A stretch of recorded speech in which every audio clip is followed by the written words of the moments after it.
Okay, boys and girls, we're doing comparing fractions without the numbers backwards. So I'm going to do a couple problems to get you through. This is on the test. This is an important part, but it's just finding those like denominators, okay, so you can compare them. The first one is A, 1/4 and 1/8. Now they put a line between them. We usually put a comparison bubble. It doesn't matter. You're just putting either greater than, less than, or equal to in there. We know to compare them, we have to have like denominators. We do not. I can find an equivalent fraction for fourths that could have a like denominator because 8 is a multiple of 4.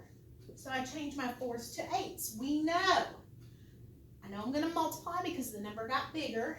What did I multiply by? 2. And we know whatever we do to the denominator, we must do to the numerator.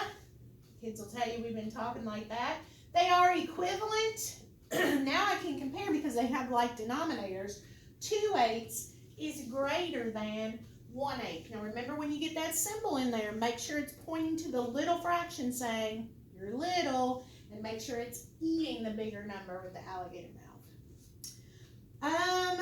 I want to do E, 3/6 and 4/8. Again, we can't compare them because they don't have like denominators. I look at my 8 on this one, the bigger number.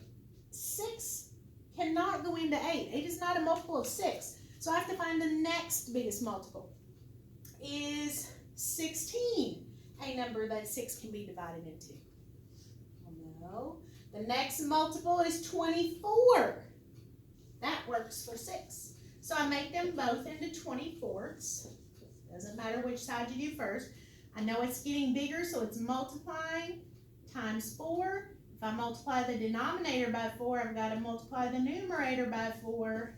I got an equivalent fraction of 12 24ths. Over here, I'm timesing, it got bigger. 8 times 3 is 24, so I have to times the numerator by 3, and I got 12s. Now I can compare them. They have common denominators. 12 24ths is equivalent to 12 24ths. Okay? All of those are the same types of questions. I will move out of the way so that you can either pause, take a screenshot, or study it for a minute. Remember, if you have questions, all you have to do is just send me a message.